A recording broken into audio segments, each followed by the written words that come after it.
বাংলাদেশের বাইরে পৃথিবীর বিভিন্ন প্রান্তে যে যেখান থেকে চ্যানেলে দেখছেন আপনাদের সকলকে সাদর আমন্ত্রণ তৃতীয় মাত্রা দেখবার জন্য। সাম্প্রতিক নানা বিষয় নিয়ে আলোচনার জন্য আমার সঙ্গে স্টুডিওতে রয়েছেন আমার বসা আছেন বাংলাদেশ জাতীয়তাবাদী দল বিএনপি দলীয় সংসদ সদস্য অর্থাৎ সরকার দলীয় সংসদ সদস্য ফজলে হুদা বাবুল, এবং আমার ডানে রয়েছেন দেশের সিনিয়র সাংবাদিক এবং বিএফএজির সাবেক মহাসচিব এম এ আজিজ। স্বাগত আপনাদের দুজনকে তৃতীয় মাত্রায়। এবং বহুদিন পরে বাংলাদেশে একটা নির্বাচিত সরকার, এবং এই সরকার ইতিমধ্যেই 100 দিনের বেশি সময় পার করেছে, এবং 100 দিনকে একটা অনেকেই বেঞ্চমার্ক হিসেবে অর্থাৎ সূচনাটা কীরকম সেভাবে বিবেচনা করে, এবং সরকারও এই 100 দিনে তার কীর্তি সেটা জনগণের সামনে তুলে ধরবার চেষ্টা করছে। সো আমি একটু আপনাদের দুজনের কাছ থেকেই বুঝতে চাই যে এই প্রথম মানে সূচনা পর্বটা কেমন গেল আসলে সরকারের, মিস্টার ফজলে হুদা বাবুল। ধন্যবাদ। এবং আপনি যেহেতু সরকারি দলের একটু আত্মসমালোচনার সুযোগ থাকলে সেটাও যদি করেন তাহলে আমার মনে হয় অবশ্যই আমার সরকার আমাকে বা মিস্টার আজিজকে খুব বেশি আর প্রভোগ করতে হবে না আপনাকে। আপনি আমার সরকার এমন কোনো বাধ্যবাধকতা কোনোদিনও দেয় না, কারণ বিএনপি সবসময় মুক্ত তথ্য, মুক্ত সাংবাদিকতা, মুক্ত কি বলবো গণতান্ত্রিক চর্চা, এটাই বিএনপির বৈশিষ্ট্য। এবং আপনি জানেন আমরা কিন্তু ওই অনুচ্ছেদটা উঠিয়ে দিয়েছি, 70 অনুচ্ছেদ মানে উঠিয়ে দেবেন আপনারা বলেছেন। আমরা সেটাও বলেছি, কাজে ওটা দলীয় বিষয় না। আমরা টকশোতে যখন আসি তখন আমরা দলের পারমিশনও নিই না, ওই স্বাধীনতাটা অন্তত বাংলাদেশ জাতীয়তাবাদী দল দিয়ে থাকেন। আপনি যেটা মিন করেছেন 100 দিন সরকারের কেমন গেল, বিএনপি সরকার আপনি জানেন যে যখন শহীদ প্রেসিডেন্ট জিয়াউর রহমান যখন এসেছিলেন সে সময়টাতেও ইরান ইরাক যুদ্ধ, 90-এ যখন ম্যাডাম খালেদা জিয়া আসেন তখন প্রলয়ঙ্কারী ঘূর্ণিঝড় আমরা দেখেছি। এবার এসেও আমরা দেখলাম যে জনাব তারেক রহমানের নেতৃত্বাধীন সরকারে গঠনের সাথে সাথে আমরা দেখলাম যে মধ্যপ্রাচ্য, ইরান, আমেরিকা, ইসরায়েল একটা অস্থিতিশীল যুদ্ধ বা পৃথিবীতে বহুদিন থেকে চলছে, কিন্তু এই যুদ্ধটা আমাদেরকে একদম সরাসরি প্রভাবিত করেছে।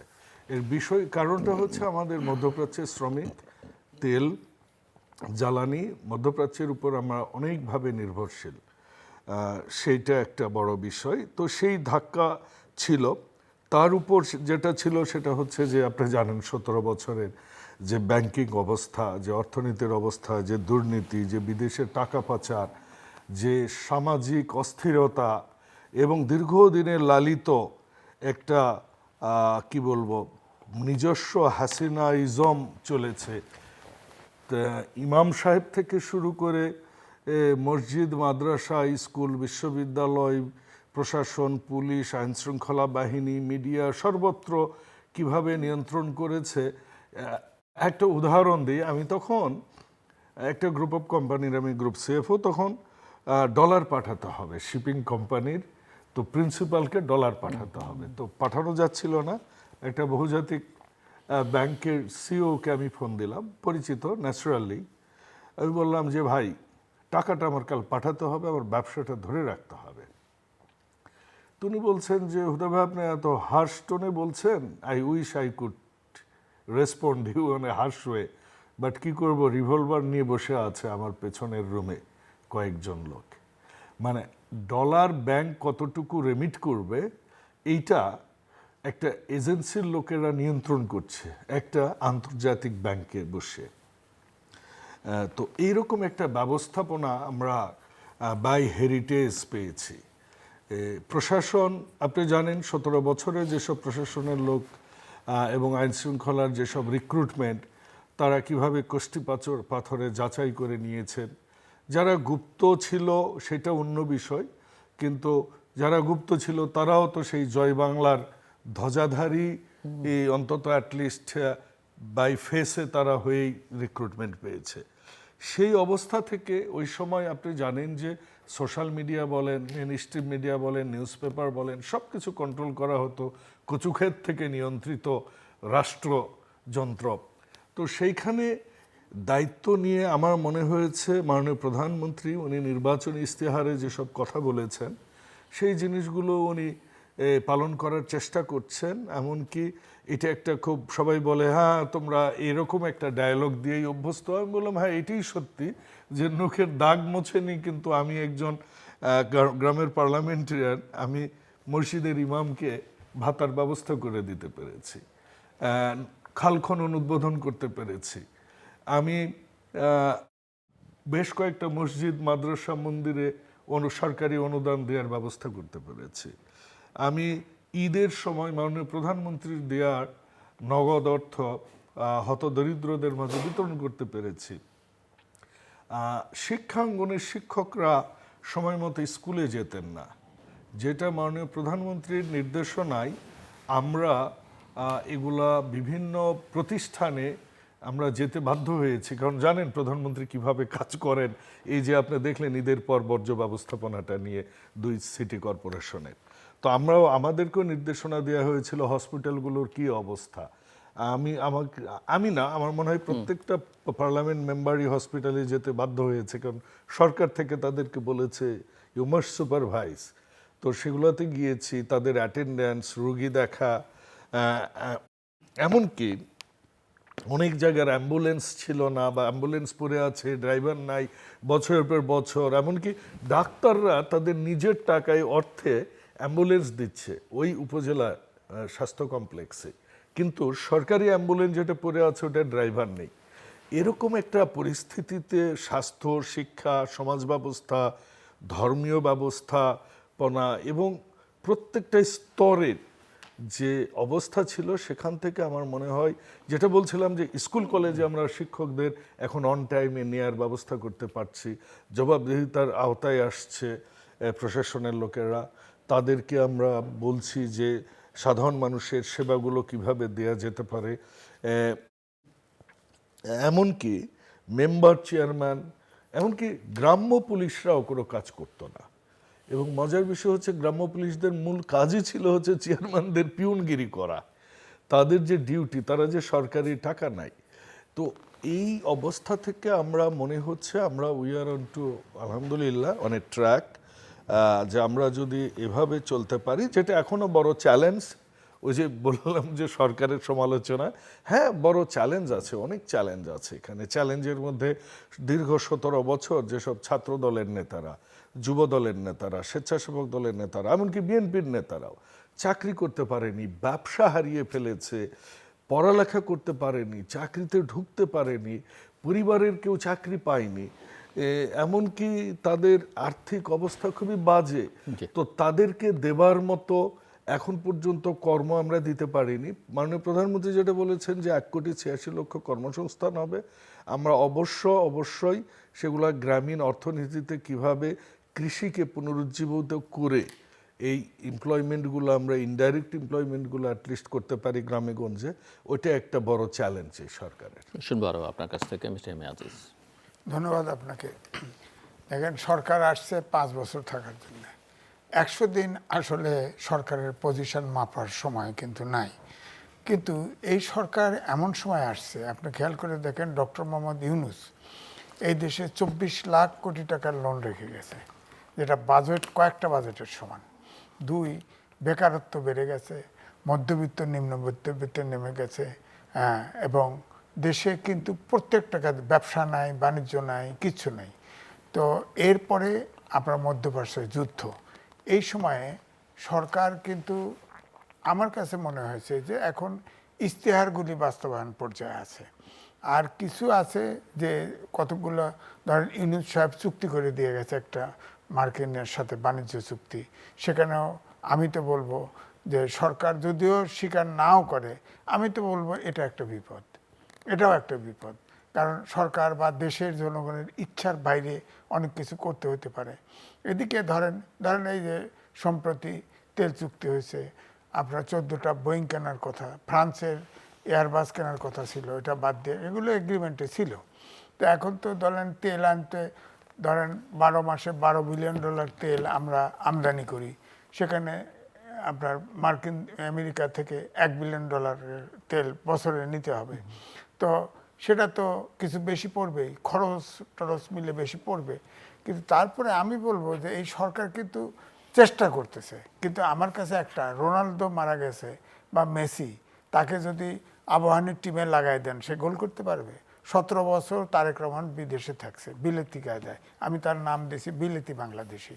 তো সে তো একটা টিম লাগবে। আমার কাছে মনে হয় টিমটা তার সুবিধার হয় নাই। একটা দেশ তো এক ব্যক্তি চালাতে পারবে না, টিমটাকে ঠিক করতে হবে আগে প্রথমে। এবং আমার ধারণা যে আরও আপনার ধরেন ক্যাবিনেট থেকে শুরু করে আরও কিছু চেঞ্জ হইতে পারে সম্ভবত। আমার মনে হয় একজন মন্ত্রী পদত্যাগ করেছেন শারীরিক অসুস্থতা না, সেটা হয়তো উনি তার হিল ট্যাক্সে, তার তো ওখানে নানান রকম উপসর্গ আছে, তাই না? যেমন ধরেন এখন বলেন গুপ্ত রাজনীতি আছে। আমি বারবার বলি জেএমপি, আনসারুল্লাহ বাংলা টিম, হরকাতুল জেহাদ, এরকম। তাহলে তো আবার নাথান বোমের পার্টি একটা হিল ট্যাক্সের অঞ্চলে স্বাধীনতাই চায়, তাহলে তো তাদেরকেও মানে লাইসেন্স দেওয়া উচিত যে রাজনীতি করো। তো হয়তো ওখানে নানান রকম সমস্যা আছে, হয়তো সে কারণেও তিনি রিজাইন করতে পারে, জানি না কেন, এটা তো এখন আগেই কমেন্ট করা মুশকিল। তো আমার কথা হচ্ছে যে আমাদের দেশে এখন হরেক রকম প্রবলেম তৈরি করে থেকে গেছে ডক্টর ইউনূস। এটা সামাল দেওয়া এবং সেই সাথে মধ্যপ্রাচ্যের আপনার যুদ্ধ এবং তার টিমটা, আমি আবারও বলছি যে বিএনপির ভিতরে, আমি কিন্তু প্রকাশ্যে বলছি, আপনার এখানেও বলি যে বিএনপির ভিতরে গুপ্ত জামাত এবং দুর্নীতিবাজের অভাব নেই। তার অন্তত পক্ষে তার টিমটা যাতে সৎ থাকে। এখন ধরেন এই যে বাবু ভাই আছে, বাবুর মতো সৎ লোক নিয়ে যদি একটা টিম তৈরি করতে পারে তাহলে কিন্তু উনি গোল করতে পারবে। নাহলে কিন্তু উনি সবসময় বলে লাথি মারবে, গোল হইতেও পারে নাও পারে। আমি বললাম না রোনালদো আর মেসি, রোনালদো নেই মারা গেছে, মেসি পাইসে আছে, সেও তাকেও টিমে দিলে, আবাহনী টিমে দিলে গোল করতে পারবে? Not necessarily. তিনি লন্ডন থেকে ধরেন জুমে টেলিফোনে যোগাযোগ রেখেছে, আর সরাসরি এসে পলিটিক্স করা কিন্তু এক না। বাংলাদেশের তো দিনান্ত পরিশ্রম করতেছে এবং মানুষ তো ওনার চলাফেরা, আচার আচরণ, কথাবার্তা সবটাই পছন্দ করছে, না পছন্দ করছে। কিন্তু এটাও ঠিক, ওনাকে কিছু ভাবতে হবে যে বাংলাদেশের মাটি আর ব্রিটেনের মাটি এক না। আমার ফ্যামিলি সহ 10 দিন ছিলাম আমি সেখানে, তো কেউ কিছু করতেছে না, দোতলার উপরে বাড়ি নাই, পুরানো শহর, কোনো যানজট নাই, সব অটোমেটিক চলতেছে, সব অটোমেটিক। উনি এসে দেখেন না এই সিগন্যালগুলোতে এআই বসায় দিছে। এখন তো আবার শুনলাম যে আরও কোন কোন জায়গায় এআই বসাইতেছে। কিন্তু যেটা পরিকল্পনা দেয়, আমি শুনলাম যে বিআরটিএ-কে আরও ডাবল ডেকার বাস নামাচ্ছে। এখানে এইটা হচ্ছে, কার পরামর্শ করতেছে আমি জানি না, কোন বিশেষজ্ঞ বলতেছে জানি না। যেখানে একটা আইডিয়াল রাজধানীতে কমপক্ষে 25% উন্মুক্ত জায়গা থাকতে হয়, আমাদের হলো 7% জায়গা, তার আবার হকার দখল করে থাকে। সেখানে দোতলা বাস দিবেন মানে আরও জ্যাম লাগবে। এখনই তো এই কাজ করে না, সিগন্যালগুলোতে এই কাজ করে না, কারণ ওই ব্যাটারি চালিত রিক্সা কত সব, একটা ট্রাফিক ছাড়তেছে আর একটা ট্রাফিক ধরতেছে, কাজ করে না। সুতরাং আমাদের দেশে তবে এই প্র্যাকটিসগুলো শুরু হয়েছে। আমার মনে হয় একটা সিস্টেমে তো আসবে এক সময়, কিন্তু তার টিমটা লাগবে। আজিজ ভাই আমার অত্যন্ত শ্রদ্ধেয় মানুষ। আজিজ ভাই সিনিয়র সাংবাদিক, আমরা ছাত্র অবস্থায় আজিজ ভাইকে জানি এবং উনি খুব ডিটেল বলেন, কারো সমালোচনা করতে ছাড়েন না। তবে একটা কথা, তবে এখন মনে হচ্ছে একটু রয়ে শয়ে করছেন খুব একটা। না, রয়ে শয়ে আর কই করলো, আমার মাননীয় প্রধানমন্ত্রী সম্পর্কেও তো উনি বলতে ছাড়লেন না। দেখুন, প্রথম কথা উনি একটা কথা বলেছেন যে এয়ারক্রাফট কেনার কথা। আমি নিজে একটু হলেও জড়িত ছিলাম বাংলাদেশের এভিয়েশন ব্যবসার সাথে। সেটা হচ্ছে যে আমি অনলাইন কম্পিউটারাইজড রিজার্ভেশন সিস্টেম, যেটা অ্যামাডিউস, অ্যাবাকাস, গ্যালিলিও, যেটা এখন ট্রাভেল পোর্ট, যেটা ইউজ করে ট্রাভেলে আপনার এয়ারলাইন টিকিট ইস্যু করে, সো এবং ট্রাভেল এজেন্সি, প্যাসেঞ্জার, এইটার কার্গো তো আমি অ্যাবসলিউটলি, আমি সাউথ এশিয়া এবং মিনা কান্ট্রিগুলোর আমি কার্গো দেখতাম। সেক্ষেত্রে আমার যেটা অভিজ্ঞতা আজিজ ভাই, বোয়িং কেনাটা খুবই জরুরি। আমি তো মনে করি 10টা নয়, বোয়িং বা এয়ারক্রাফট সেটা অন্যই প্রশ্ন। সেটা হচ্ছে যে আপনার এখানে যে প্যাসেঞ্জারগুলো টানে, এর মধ্যে অধিকাংশ না, প্রায় 78% প্যাসেঞ্জার টানে এই দেশ থেকে, ইন্টারন্যাশনাল প্যাসেঞ্জার টানে হচ্ছে বিদেশি কোম্পানিগুলো, এবং তারা রেভিনিউটা নিয়ে যায়। এবং মজার বিষয় কি জানেন, আমি দেখেছি এমিরেটসের সবচেয়ে প্রফিটেবল রুট কিন্তু ঢাকা।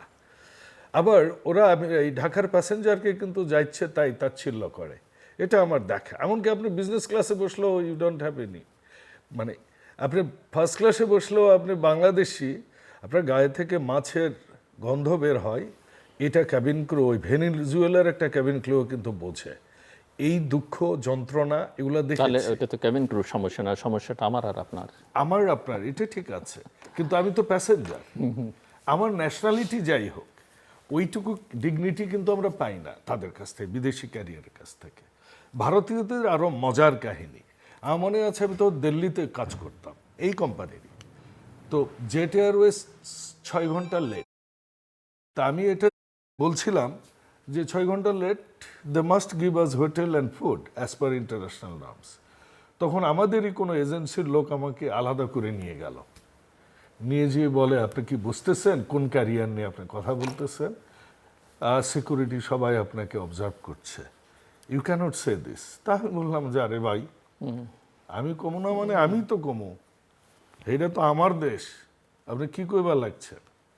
ও তখন কই যে আপনার দেশের কি হবে আপনি কি বুঝতেছেন? পরে আমাকে 1 ঘন্টা একটা রুমে নিয়ে যেয়ে আটকে রেখেছিল। সো আমাদের দেশের যে প্যাসেঞ্জারগুলো যায়, কার এয়ারক্রাফটে যায়। সো এখানে ওইটার এয়ারক্রাফটের প্রবলেম না, প্রবলেম হচ্ছে আপনার ইকুইপমেন্ট কিনবার পর এগুলোকে প্রফিটেবল করার জন্য প্রশাসন। এবং দেখুন, আমাদের কিন্তু বিমানের প্রশাসক বসে কোথা থেকে জানেন? একজন প্রফেশনাল বিমান হ্যান্ডলার এখানে বসে না, যে বিমানের সম্পর্কে জানে। A320 আর 777 কিংবা 747 অথবা A380 যেটা ডবল ডেগার, তো কোনটার কি পারফরমেন্স, কোনটার কি আপনার টার্ন অ্যারাউন্ড টাইম, কোনটার প্রফিটেবিলিটি কি, কোন রুটে, এটা অ্যানালাইসিস করা কিন্তু একজন ব্যুরোক্র্যাটের কাজ না। কিন্তু বরাবরই ওই সচিবটাই কিন্তু ওখানে যে দায়িত্বটা নেয়, যিনি বিমানের বোঝেন না। তো আমাদের দেশে এই জিনিসটা আপনি বলেন আজিজ ভাই, আপনাদের মতো লোকদের থেকে ওই প্রফেশনালিজমটা আমরা আশা করি, যে এটি কেনাটা দোষ না, দোষটা হচ্ছে এটাকে প্রফিটেবল করতে পারছি। আপনার মতো না, পলিসি আমি মেকাররা বোধহয় যখন এটা বোঝে, আমরা আশা করতে পারি তো এবার ভাই, কিছু আমি পরিবর্তন যেটা হবে। বলতে চাইছি জি, যে যে এখানে agreement-টা ডিমান্ড আরো আছে, আমি এটাই ইউনূস- বলতে না চাই। ঠিক আছে, ডক্টর ইউনূস তো 3 দিন আগে, ইলেকশন হবে 3 দিন আগে আমেরিকার সাথে বাণিজ্য চুক্তিটা জি, করলো, জি, জি। তাই না? করছে। সেখানে স্পেসিফিক বলা আছে এয়ারবাস ফ্রান্স থেকে কেনা যাবে না। জি, এই অর্থাৎ আমি বলছি তাকে বাধ্য করা হয়েছে। দ্বিতীয়ত আরো তো অনেক শর্ত আছে, মেধা শর্ত বলেন, আপনার ওষুধ কেনার বলেন, না না, generic আমাদের name বলেন। দেশের বিমান কিন্তু বরাবরই বোয়িং দ্বারা পরিচালিত, সেটা এয়ারবাসে এক্সপার্টাইজ আমাদের নাই, না, কাজে ঠিক আছে। কিনতে গেলে বোয়িংই কিনতে হবে। এখন এটা আনফরচুনেটলি আর ফরচুনেটলি এটা আমেরিকা থেকে কিনছে। কিন্তু কিন্তু চুক্তিটার ওইটাতে- ব্যাপারে অনেক কথা বলতে ওইটা পারে। তো আপনার, আমি এটা লিখেছি, জি। এটা আমাদের বাংলাদেশ তো না, আমাদের অপোজিশন এই চুক্তির ব্যাপারে কথা বলে নাই, বলে যে বাস্তবতা নিরিখে দেখতে হবে। লাস্ট কথা, জামাত of নিষেধ course. করছে, আমি অস্বীকার করে agree, এটা আমি বলছে। agree, আমি তা totally আমার agree. কথা হচ্ছে যে অনেক শর্ত তো এর এই ভিতরে চুক্তি tight করছে। রেসিপ্রোকাল না, আমি হ্যাঁ। এগ্রি আপনার হ্যাঁ, সাথে। তো এই জন্য বলছি যে অনেক কিছু তো চাপিয়ে দেওয়া হয়। বাট বিমান কেনা দরকার, এবং না, বিমানকে বিমান profitable আপনাকে করা। জি, আমার মনে বিমান হয় যদি আপনি আরো কিছু প্রসঙ্গ রেজ করেছিলেন, শেষ করে দিলে আমি আপনার কাছে আসি। আচ্ছা, বলেন। জি, জি। দ্বিতীয় কথা হচ্ছে এই যে 17 বছর জনাব তারেক রহমান বিদেশে ছিলেন, ইন্টারেস্টিং ওনার বিষয় কি ভাষায় জানেন? কোট আনকোট বিলেতি বাংলাদেশি। বিলেতি বাংলাদেশি বলেছেন। সেটা হচ্ছে কি, আমরা ছোটবেলায় কারক সমাস পড়তাম, বিলাত ফেরত, বিলাত হইতে ফেরত, তাই না? তো অপদান নাকি মধ্যপদলোপী কর্মধারয় সমাস। তো আপনি সেই দিকে গেছেন। আমি আপনাকে বলি, এখন পৃথিবীটা আসলে হাতের মুঠোয়। উনি কিন্তু বিলাতে বসেই আমার ইউনিয়ন, আদাইপুর ইউনিয়নে উনি রিচ করেছেন, এবং এটা বিলাতে বসেই ওনার জন্য সম্ভব হয়েছে। 15 বছর বাংলাদেশ জাতীয়তাবাদী দলকে উনি যেভাবে নেতৃত্ব দিয়েছেন, আপনি অবাক করার মতো একটা ইতিহাস গড়েছে। এ দেশে বিএনপির জন্মের পরও কোনোদিনও ওয়ার্ডে কৃষক দল হয়নি, ওয়ার্ডে শ্রমিক দল হয়নি, স্বেচ্ছাসেবক দল হয়নি, ছাত্র দল হয়নি, বিএনপিও অধিকাংশ ক্ষেত্রে হয়নি, কিন্তু এই 15 বছরে জনাব তারেক রহমান ওই স্তরে দলকে নিয়ে গেছে এবং দলকে অটুট রেখেছে। এই যে তারেক রহমানের নেতৃত্ব ভীষণ নিয়ে, বরঞ্চ আপনি বলেন এই যে ডবল ডেকারের কথা যেটা আপনি বললেন, উনি লন্ডনে থাকবার কারণেই ওনার চোখটা খুলে গেছে। উনি এখন প্রাইভেট এই যে যেসব জং ধরা বাস চলে সেগুলোর থেকে দূরে এসে উনি পাবলিক বাসটা বাড়াতে চাচ্ছেন যাতে করে ট্রাফিক নিয়ন্ত্রণ হয়। থ্যাংক ইউ, আপনি এটা প্রশংসা করেছেন যে লাইট সিগন্যাল এআই দ্বারা নিয়ন্ত্রিত করার জন্য।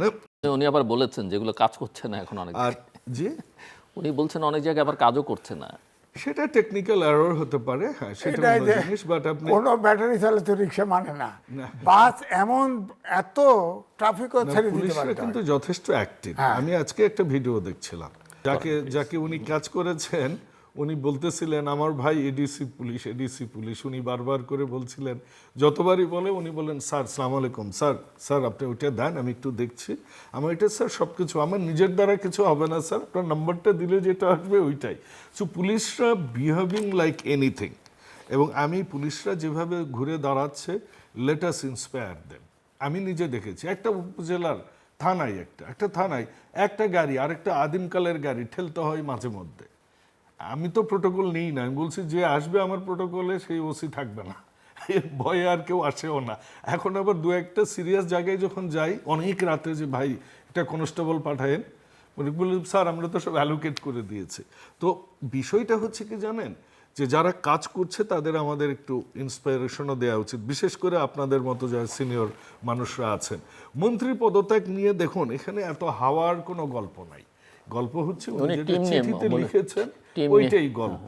সেই গল্পটা হচ্ছে উনি অসুস্থতার কারণে, আমি নিজেও মানে সংসদে কয়েকবার ওনাকে সালাম দিয়েছি, উনি খুবই ভদ্রচিত মানুষ, নির্ভেজাল মানুষ, নিষ্কণ্টক মানুষ উনি, আমি মানে খুব ভদ্র আচরণ করেন। আমি নিজেও সংসদে দু একবার সালাম দিয়েছি, বললাম ভাই কি অবস্থা আপনার, কি আরে ভাই, উনি বয়স কিন্তু খুব বেশি না, but he is seriously going through some physical difficulties, এটা তো সত্যি।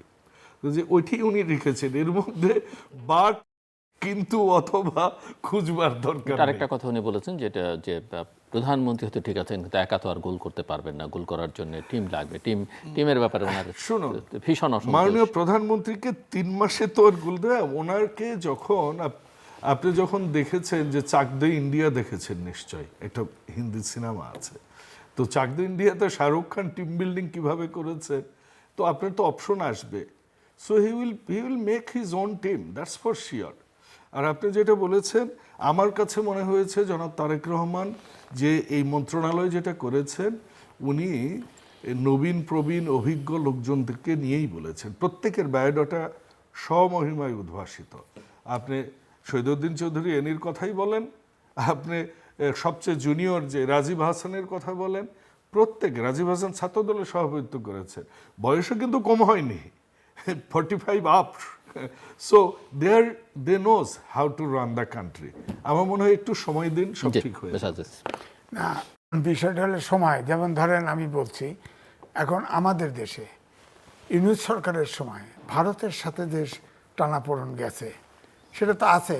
এখন তো ধরেন যে আপনার পশ্চিমবঙ্গের যে মুখ্যমন্ত্রী আসছে, তিনি তো কাঁটাতারে বেড়া দিচ্ছে, তার সময় 4-5 জন মানুষ মেরে ফেলছে, এখন তিনি বাংলাভাষী মুসলমানদের তাড়াই দিতে চায়, কোরবানির সময় গরু কোরবানি নিষিদ্ধ করছে, মুসলমানরা তখন ইমামরা তাদের প্রধান, ইমামরা বলছে গরু কোরবানি করো না, তারপরে তারাই হিন্দুরাই কিন্তু গরু লালন পালন করে, তারা তো গরু বিক্রি করতে পারে না।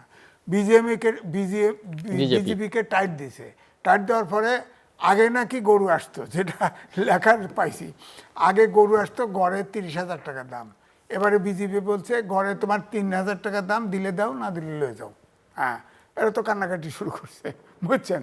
তো এই জন্য বলছি, এখন আমি যেটা বলি যে এই যে মুখ্যমন্ত্রী যে হয়েছে, তার শেখ হাসিনা কমপক্ষে 20টা আপনার চুক্তি সমঝোতা স্মারক স্বাক্ষর করেছে। এও তো হতে পারে যে আপনার মোদি সরকার, কেন্দ্রীয় সরকার তাকে বলছে তুমি এরকম তাফালিং করো যাতে আমার চুক্তিটা বাতিল না করে, এই চুক্তিগুলো বাতিল না করে।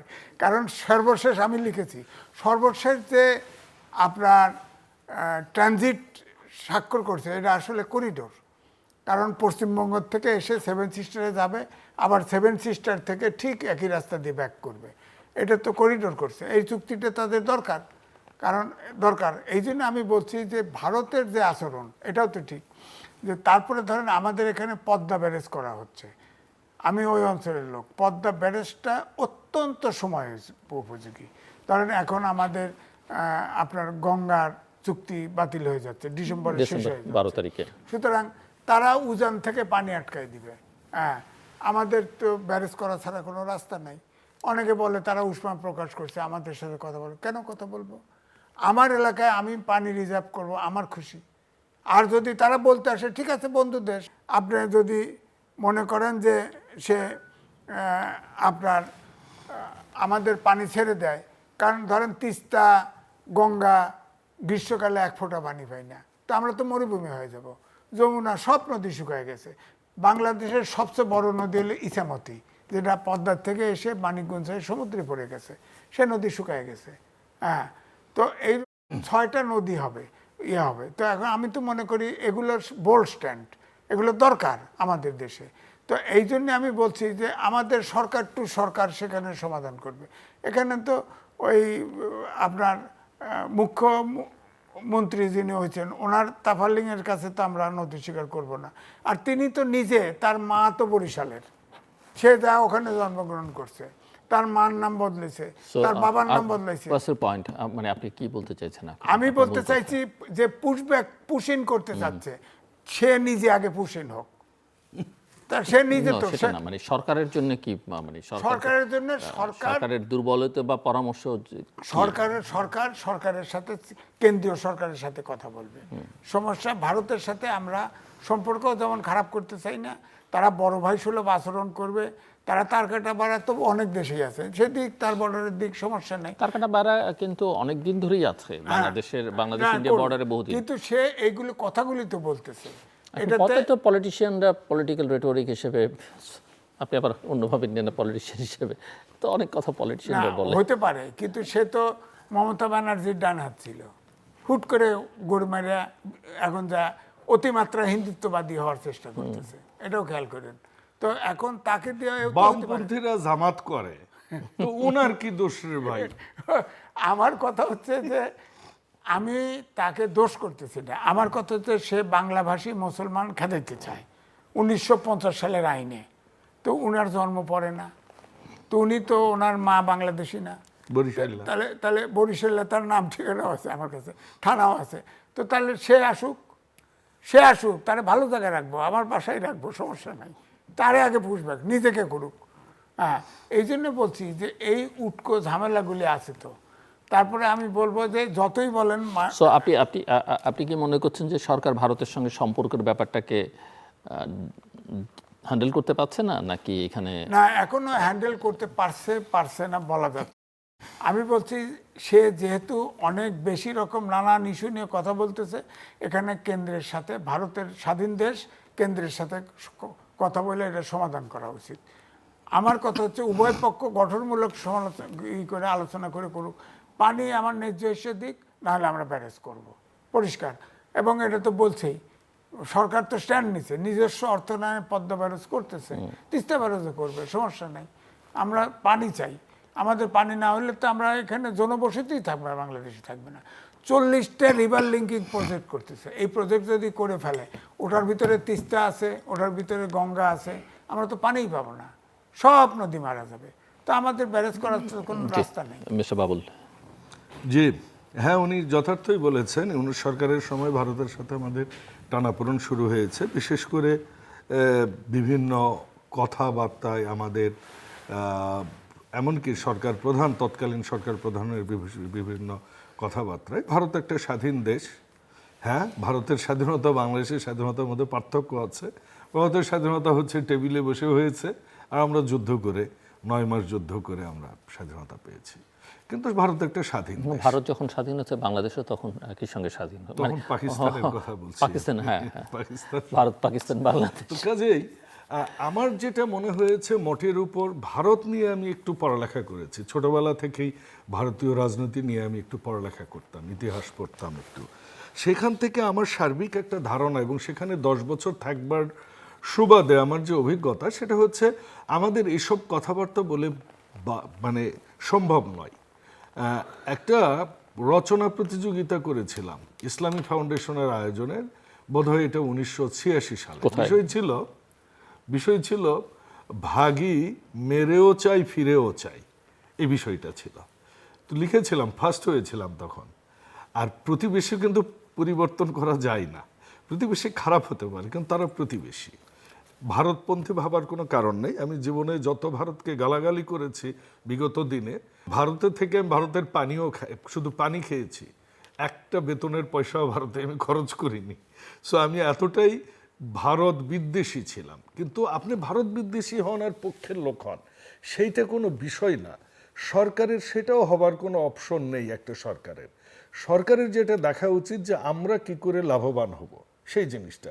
শুভেন্দু অধিকারী কি বললেন না বললেন এগুলো পলিটিক্যাল স্টেটমেন্ট, তাদের পলিটিক্যাল ধারা তারা বজায় রাখবেন। তারা কাকে সরকারে আনবেন না আনবেন এটা একদম ভারতের সাধারণ জনগণের বিষয়। এখানে স্বৈরাচারের উদ্ভব হবে কি হবে না সেটা তাদের বিষয়। সেখানে হিন্দুত্ববাদ কি হবে, সেখানে সাধারণ মানুষ কি হবে, মুসলমানরা কি হবে, আমরা বড়জোর তাদের মতো মূর্খমি না করে আমরা বলতে পারি, মুসলমান হিসেবে বলতে পারি, আমরা অবশ্যই সেটার প্রতিবাদ করতে পারি। মুসলমানদের উপর অত্যাচার হলে করা উচিত বটে। কিন্তু রাষ্ট্রীয়ভাবে আমাদের ভারতের যেরকম আস্থা অর্জন করা উচিত, যেটা ভারত ব্যর্থ হয়েছে বাংলাদেশের জনগণের আস্থা অর্জন করতে দীর্ঘদিনে, আমাদের সম্পর্কটা ভালো হওয়া উচিত।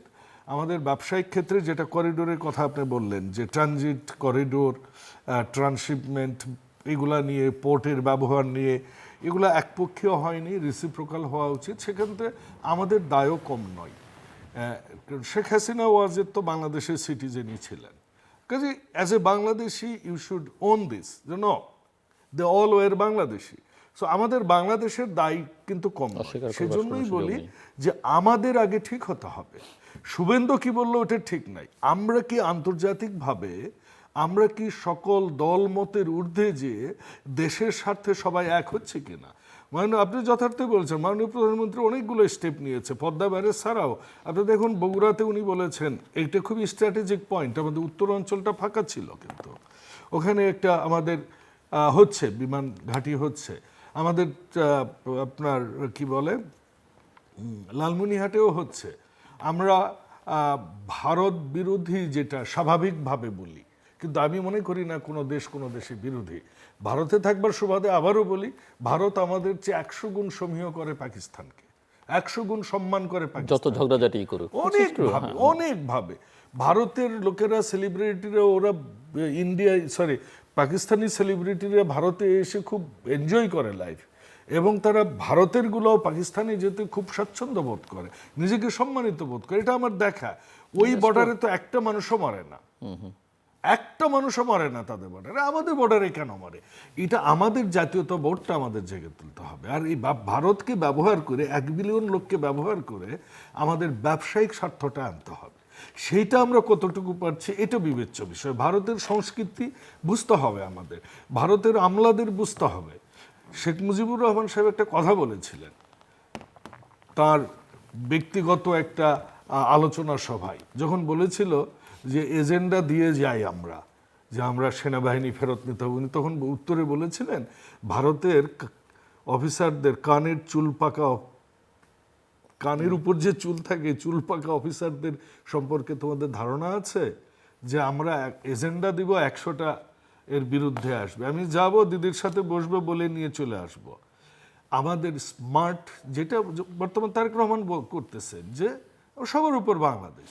আমি ভারত বিদ্বেষীও না, পাকিস্তান প্রেমিকও না, আমার জন্য যা যা লাগে আমি তাই করি। আমরা শেষের দিকে, আমি সাজেস্ট 2 মিনিট আপনার জন্য ক্লোজিং রিমার্কস। না, বিষয়টা হচ্ছে যে এখন এই দেশটা, যেটা আমি বলেছি বিলেতি বাংলাদেশি, অর্থাৎ বিলেতি কালচারে তিনি মানুষ, এরকম একটা লোক প্রয়োজন ছিল। এখন আমরা তাকে এতে কোঅপারেট করছি কিনা, এখনো বিএনপি যে বদনামের কিছু কিছু বদনামে পাওয়া যাচ্ছে, তো নেতা কর্মীদের বিরুদ্ধেও, এগুলো তো আমাদের প্রত্যাশা না। কেউ কেউ যে বলেন যে ইলেকশনের আগে বদনাম যেটা ছিল ইলেকশনের পরে অনেক কমে এসেছে, এটা ঠিক?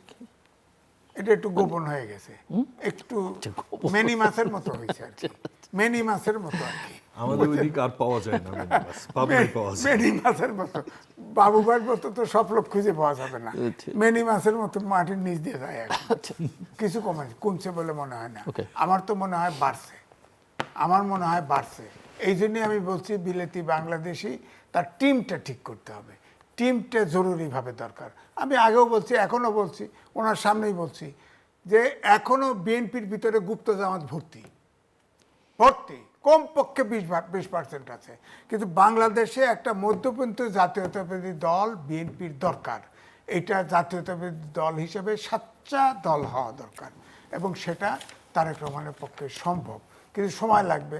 কিন্তু হয়তো এই জন্য বলছি যে টিমটা আছে, তার আশেপাশে যত বলেন টিম আছে, টিমটা যদি দেখি, আপনি খেয়াল করে দেখেন যে যখনই তার ছবি নেয়, আমি ছবিটা দেখে খুব হঠাৎ তুই আগাইতে পারবে বলে মনে হয় না।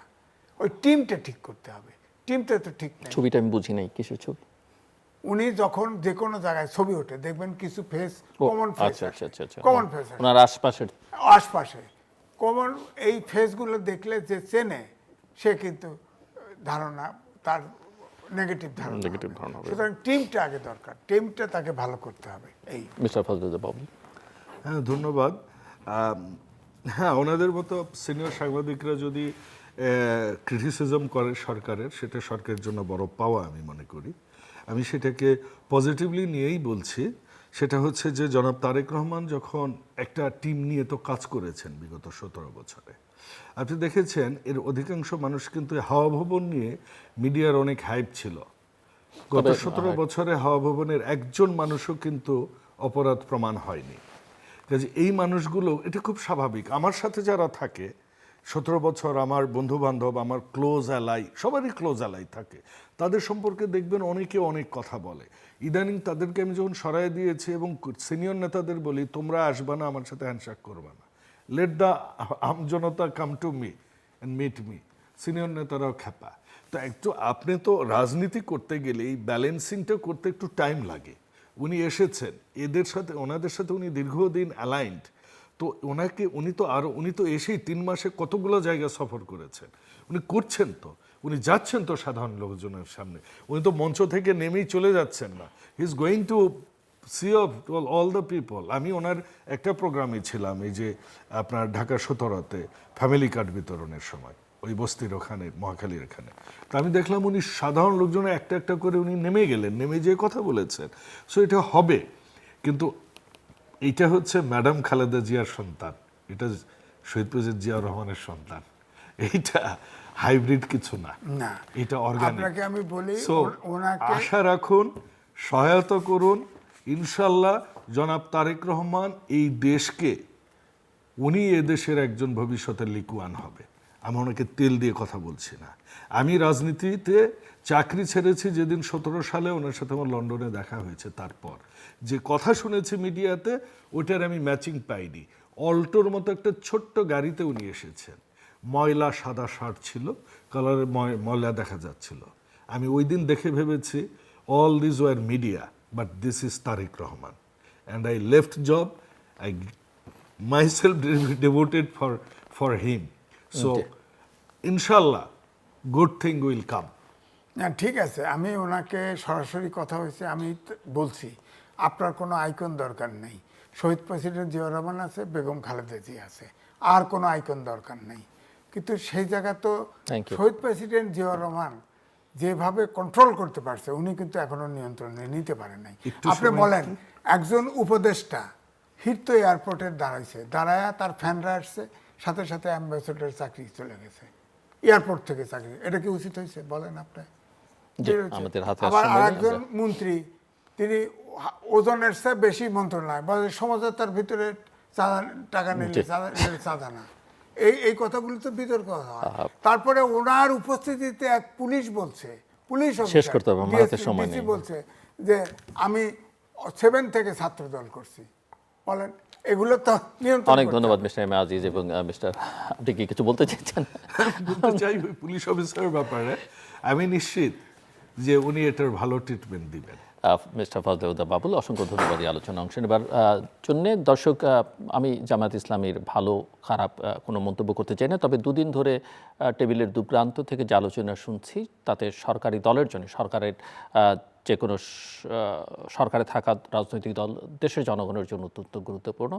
এই দলের ভেতরে ওনারা বলছেন যে অনেক গুপ্ত সুপ্ত জামাত আছে, বা এই দলের ভেতরে একজন তো সংখ্যাও বললেন শতকরা 20% তিনি মনে করেন আছে।